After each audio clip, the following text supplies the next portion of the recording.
حضرت ابراہیم علیہ السلام کو حکم ہو گیا کہ بیٹے کو اور بیوی کو بیت اللہ چھوڑ آؤ۔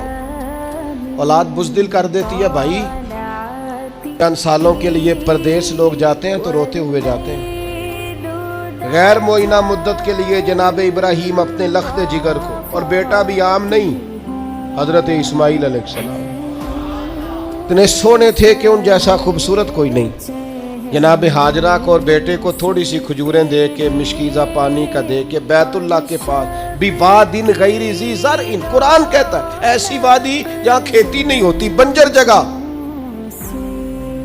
چھوڑا جناب ابراہیم نے۔ پلٹنے لگے تو جناب حاجرہ دامن تھام کے کہنے لگی بیٹے کو چھوڑ کے جا رہے، پتر کو چھوڑ کے جا رہے، مجھے چھوڑ کے جا رہے۔ حضرت ابراہیم چوپ گئے۔ میری بہنوں، اپنے شوہروں سے سوال پوچھنے والیوں، نہیں ہوتے کچھ سوالوں کے جواب شوہر کے پاس۔ اپنے بزرگوں سے سوال پوچھنے والے بیٹوں، نہیں کچھ سوالوں کے جواب ہوتے۔ روز اپنے بڑوں کو کٹہرے میں کھڑے کرنے والوں، کچھ سوالوں کے جواب نہ پوچھا کرو۔ کچھ راز ایسے ہوتے ہیں جن کے بارے میں نہ گفتگو کرو۔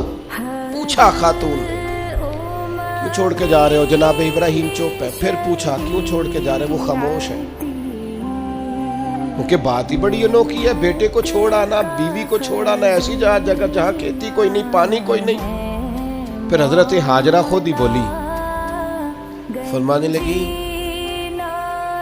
آپ چھوڑ کے جا رہے ہیں یا رب کا حکم ہے؟ تو حضرت خلیل کہنے لگے حاجرہ اللہ کا حکم ہے۔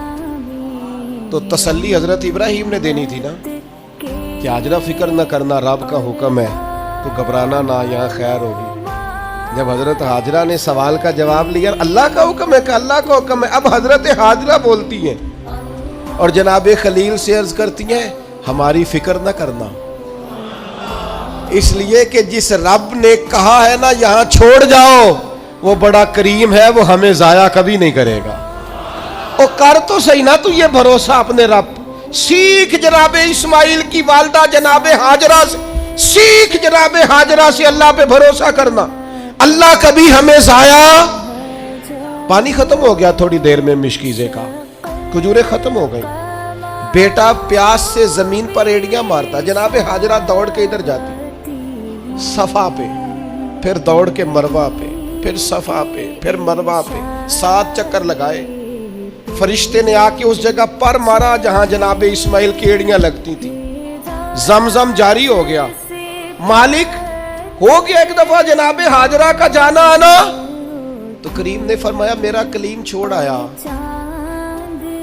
میری پیاری بندی حاجرہ اس کے کہنے پہ وہاں رک گئی۔ دکھوں کے دن تھے، تکلیفوں کے دن تھے، میری رضا پر وہ ٹھہر گئے، صبر کیا۔ اب دیکھو نا قیامت تک میرا انعام دیکھو۔ حاجرہ تو پانی کے لیے دوڑی تھی نا، سلام اللہ علیہا، تو وہ سامنے پانی کا کوڈر لگا ہے، ٹھنڈا بھی ہے اور سادہ بھی ہے، لیکن مالک فرماتا ہے حاجیو دوڑو، دوڑو مروہ پہ، دوڑو صفا پہ۔ ان الصفا والمروہ من شعائر اللہ، یہ صفا اور مروہ اللہ کی نشانیاں ہو گئی۔